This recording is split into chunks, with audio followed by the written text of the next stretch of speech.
NEET நுழைவுத் தேர்வு முடிவுகளை தேர்வு மையங்கள் வாரியாக நாளை மாலை 5 மணிக்குள் வெளியிட வேண்டும் என உச்சநீதிமன்றம் தற்போது உத்தரவு பிறப்பித்திருக்கிறது. மதிப்பெண் விவரங்கள் வெளியிடப்பட வேண்டும், மாணவர்களின் அடையாளம் தெரியக்கூடாது என்றும் உச்சநீதிமன்றம் தற்போது அறிவுறுத்தியிருக்கிறது.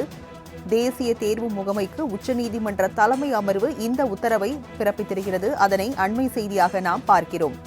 தேர்வு முடிவுகள் தெரியாததால் மாணவர்கள் பாதிக்கப்பட்டுள்ளதாகவும் உச்சநீதிமன்றம் தெரிவித்திருக்கிறது. அதனை அண்மை செய்தியாக பார்க்கிறோம். விவரங்களை செய்தியாளர் கிருஷ்ணா வழங்க கேட்கலாம். கிருஷ்ணா, உச்சநீதிமன்ற தரப்பில் தற்போது என்ன தெரிவிக்கப்பட்டிருக்கிறது, விவரங்கள் என்ன? வணக்கம். நீட் முறைகேடு வழக்குகள் தொடர்பான விசாரணையானது உணவு இடைவேளைக்கு பிறகு மீண்டும் தொடர்ந்து நடைபெற்றது. அப்போது மத்திய தரப்பில் சொலிசிட்டர் ஜெனரல் ஆஜராகி சுமார் 15,094 மாணவர்கள் வழங்கப்பட்ட கால அவகாசத்தில் புதியதாக தேர்வுக்கு விண்ணப்பித்துள்ளதாகவும் அதில் 44 மாணவர்கள் அரசு மருத்துவமனைக் கல்லூரிகளில் இடம்பெறுவார்கள் என்றும் அதில் 12,000 மாணவர்கள் தேர்ச்சி பெறவில்லை என்றும் தெரிவிக்கப்பட்டது. மேலும் கடந்த ஏப்ரல் மாதம் நீட் கட்டணம் குறித்த ராஜஸ்தான் உயர்நீதிமன்றம் வழங்கிய உத்தரவின் நகலை நீதிபதிகள் ஆராய்ந்து வருகின்றார்கள். குறிப்பாக 550 இருந்து 720 மதிப்பெண்கள் பெற்ற மாணவர்களின் எண்ணிக்கை கணிசமாக அதிகரித்துள்ளதாகவும் 77,000 மாணவர்கள் இந்த வரம்பிற்குள் உள்ளார்கள் என்றும் கடந்த ஆண்டுகளை கருத்தில் கொள்ளும் போது உயர் மதிப்பெண் பெற்ற மாணவர்களின் எண்ணிக்கை சுமார் 5 மடங்கு வரை உயர்ந்துள்ளதாக மனுதாரர் தரப்பில் விளக்கம் அளிக்கப்பட்டது. அப்போது 2022ஆம் ஆண்டு எத்தனை மாணவர்கள் தேர்வில் கலந்து கொண்டார்கள் என்று தலைமை நீதிபதி தரப்பில் கேள்வி எழுப்பப்பட்ட போது சுமார் 17,54,000க்கும் மேற்பட்ட மாணவர்கள் தேர்வு எழுதினார்கள்.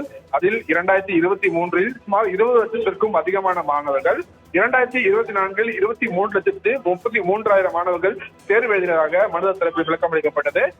தேர்வுக்கு 5 மாதங்களுக்கு முன்னர் இயற்பியல், வேதியியல் மற்றும் உயிரியல் பிரிவுகளில் பாடத்திட்டம் அதிகரித்துள்ளது என்றும் ஆனால் தேசிய தேர்வு முகமை எதுவும் கூறவில்லை என்றும் தெரிவிக்கப்பட்டது.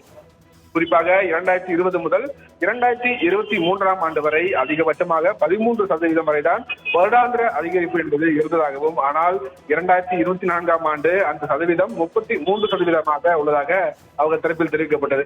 மத்திய அரசு தரப்பில் நீட் வினாத்தாளுக்கு 7 கட்ட பாதுகாப்பு உள்ளதாகவும் 7 கட்ட பாதுகாப்புடன் கேள்வித்தாள் அனுப்பப்பட்டதாகவும் அது குறித்து சிபிஐ விசாரித்து வருவதாகவும் தகவல் அளிக்கப்பட்டுள்ளது. சில இடங்களில் நீட் வினாத்தாள் உள்ளிட்ட ஆவணங்களை ரிக்ஷாக்கள் மூலமாக எந்த விதமான பாதுகாப்பும் இல்லாமல் எடுத்து சென்றிருக்கிறார்களா என்று மனுதாரர் தரப்பில் குற்றம் சாட்டப்பட்டது. அவை வினாத்தாள்கள் கிடையாது, ஓஎம்ஆர் சீட்டுகள் மட்டுமே என்று சொலிசிட்டர் ஜெனரல் தரப்பில் விளக்கம் அளிக்கப்பட்டது. பீகார் மாநில காவல்துறையின் விசாரணையின்படி நிறைய மாணவர்கள் மே 5ஆம் தேதி காலையிலேயே நீட் வினாத்தாள் உள்ள வினாக்களை மனப்பாடம் செய்து முடித்திருக்கிறார்கள் என்றும் அப்படி என்றால் வினாத்தாள் மே 4ஆம் தேதியே கட்டியிருக்கிறது என்று மனுதாரர் தரப்பில் குற்றச்சாட்டு வைக்கப்பட்டுள்ளது. நீட் வினாத்தாள்கள் வங்கி கட்டுப்பாட்டில் இருந்த போது கசியவில்லை என்றால் அது தேர்வு மையத்தில் வேண்டும் அல்லது அதன் முன்னரே கசிந்திருக்க வேண்டும் என்றும் குற்றச்சாட்டுகள் வைக்கப்பட்டது.